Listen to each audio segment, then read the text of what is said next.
Welcome back to another episode of the Close Smarter Academy. I am your host, Chris McGeady, and today I wanted to talk about something when you're starting out, some of the pitfalls we can fall into, and honestly, we were guilty of it too, and it was advice that was given to us, so I want to also give the advice to you, and hopefully that you heed it better than we did. So the thing is, when we're starting out, the attraction is all the cool stuff, right? The bells and whistles. We want to get a CRM for our leads. We want to have somebody design a logo or design it ourselves. We want to get a bunch of business cards. We want to build a website. And we feel like we need this complete full system before we actually start out. Well, the unique thing about the real estate investing business is the most important things that you can do on a daily basis can be free. And so when you're starting out, these are the things that you should be focusing on. And I'm going to I'll give a couple of tips today on things that you can really just slow down and focus on three or four different things until you build yourself up into needing those other systems because they are great and we do use them yet now in our business. They're great tools to use. I won't deny that, but it's definitely not necessary to begin with and be successful. The things that you need to be successful are, let's start with number one, conversations. We need to be able to talking to sellers, right? And if you don't have sellers reaching out to you to have the conversations, we need to figure out a way that we can reach out to them and have conversations. That could be through paid marketing, that could be through free marketing channels, that could be driving for dollars. I can tell you when we first started out, we did driving for dollars. We would drive around for, I don't know, maybe an hour at a time. Doesn't have to be anything that's too crazy. Collect a bunch of addresses depending on where you're at. That could mean a couple addresses versus a lot of addresses. For us, in, let's see, the city that we started in, we're in southeast Pennsylvania, so anybody that's familiar with this area would have been in like the Downingtown, Chester County area. And we were able to collect, I remember our first list we had was in a spiral notebook, one of those things you just buy at the dollar store. And Mel, my wife, was driving, and I was taking addresses down in the notebook. I think we came back with near or over 100 addresses. And what we did with that was we went to Walmart and we bought a couple of packs of envelopes and we got some paper. And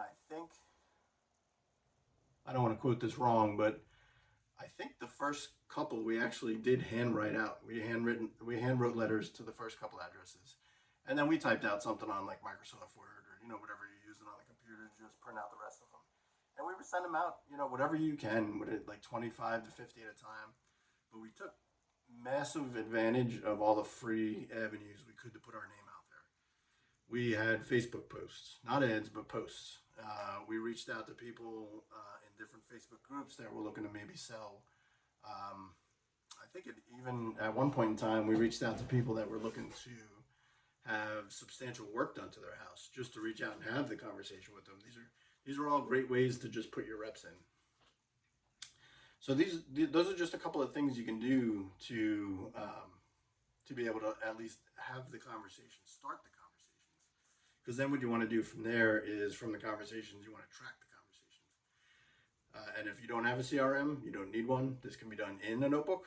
It can be done in like an Excel spreadsheet, just to track a few things. What is the name? What's the address? How did the conversation go? What are the next steps? And this part's important. You want to track your wins, and your win at the end of the day is tracked. The sexy one is the close, right? This is what we're all here for. We're here for the close. We want to buy the property. We want to do something with it. But track your small wins because that'll that'll show you your map as to when you're leading up to the big close. What I mean by small closes is if you end a conversation with a plan for a follow-up conversation, small win. If you end the conversation with an appointment to go see a property, small win. If you end a conversation and you happen to be trying to close over the phone and you get a possible, but we need to talk to a spouse or we need to defer to other people before we have that, that final answer, great. I'm not going to get into the sales conversation here. There's ways that we can prevent that in the future so that we get ahead of that and we don't have that objection at the end. But if you do, it's a small win, especially if you're starting out.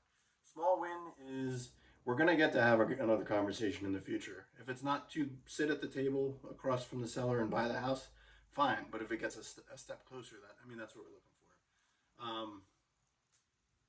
The follow-ups, if you plan the follow-ups and schedule that on your calendar, make sure you do them. a pitfall for many. It was a pitfall for us, especially as the system that you're working out of gets larger and you get more leads in it. You'll find that some follow ups can get dropped, but be as diligent as you can and make sure you follow up because those are successful conversations. Just like I said, we're going to measure that as a small win. We want to make sure we don't lose that because we're a step ahead from a cold call. We've had that conversation. We said we're going to reach out in the future, and they said, okay, make sure we honor that because that's strong moving forward, especially when it comes time for them to make the decision to make another step forward. Another one we want to track is our offers. Not every offer is going to get accepted, but we want to track it either way. If it gets accepted, great. We're going to closing. That's a celebration. Let's win that. But if there's an offer that's turned down for whatever reason, it doesn't have to be a no forever. Every situation is going to be a little bit different. So however you leave that, make sure you track that, and make sure you track what your plan is for that in the future. Are we going to reach out in 30 days, 60 days, a year from now, whatever that is? It doesn't have to leave your database or your system of tracking. Let me give you an example. This is one that comes up often. It would be, let's say we're talking to a seller that reached out from our marketing. We don't know what their situation is. They call in and we start to have the conversation with them, and they say that they're interested in selling. We go through the whole sales process, and at the end they say, no, thank you. We're going to list the property for whatever reason. Let's just assume that's how that went. What we're going to do is we're not going to say, oh man, we lost that one. They're listing it. We want to track that property, so make sure you put that in your notes. Plans to list the property. Follow up a month from now. See if it is. Is it live on the MLS? If they said they were interested in selling now and they told you no thank you because we're going to list it and it's not listed a month from now, let's reach back out. Maybe something happened. Maybe that was just an objection to get you off the phone. Whatever the case may be. Maybe they're in the process of still listing it and they signed papers already. It's just not live. It doesn't matter. Make sure you follow up because some of these wins are going to come from the follow up because situations change. Happens to us. It doesn't happen as often as some of the other objections you get, but when they do, it's great because they know that you're top of mind. You followed up with them. You seem like the professional, and you want to make sure that they get to the finish line, whether that's with you or somebody else. So you're not offended that they told you they're going to list it. That's great. You want to go get yourself some more money, do it. But if that doesn't work out for you, we're still here to help you out. That's the position you want to take. And then that's it. Let's keep it simple here, and then repeat that process. Right? Keep tracking that and repeat the process. As you start to get some of these across the finish line, and we start closing some properties, start to get some revenue in, and it makes sense because our leads are running out of our notebook, or it's too much to track in an Excel spreadsheet. Now we want to get the CRM. Let the business finance that. Right? The business brought in some money. Don't put your own money out at first. There's absolutely no need for it. You can get money back from your efforts for free. We did it. Well, that's a lie, right? We didn't do it for free. We did buy the envelopes. We did buy the stamps and things like that for minimal money. And honestly, our first deal, tell a quick story before I wrap this episode up. Our very, very first deal that we ever did, even after sending the letters out and the driving for dollars, was we had some fun with these car magnets. I know everybody's seen them at some point in time, but it was like a simple "We Buy Houses" magnet with a phone number on it. I think it was a Google Voice number, and we put it on the side of our cars. And we were at a stoplight nearby here. I saw somebody writing down. I think his wife was writing down the phone number as we were stopped at the red light. And a couple days later, lo and behold, I got a phone call from this guy that said, "I think I was stopped next to you, next to wherever we were at the time, and do you buy houses?" And that started the conversation. We ended up wholesaling that house, and that was our very, very first deal. I think we split with our mentor and walked away with $7,000, $8,000, something to that effect. But that was, you know what, that was proof of concept for us, and that's what made it real. It cost us $20 for the magnets. I don't know what they cost nowadays, but that was like 11 years ago. But you know what? That was proof of concept for us, and look where we are now. It's 11 years in. We're still doing the business. I'm coaching sales in it. We're still wholesaling houses. We're still buying rehabs. I mean, it was the start. A lot of people don't get to that point, and that's why I want to go back. Like, this is my whole point of doing this podcast. I want to go back 11 years from now, put myself in your shoes for just starting out, and how can I help you along the way?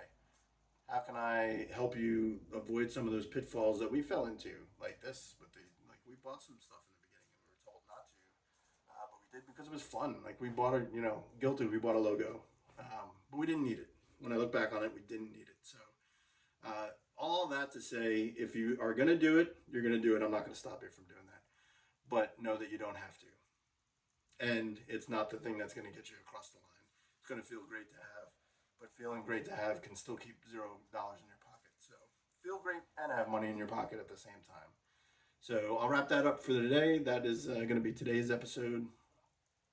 Just know that at the end of the day, consistency in what you do is going to win in this business. So make sure you have conversations and track your conversions, small and large. So until next time, thanks for listening to the Close Smarter Academy.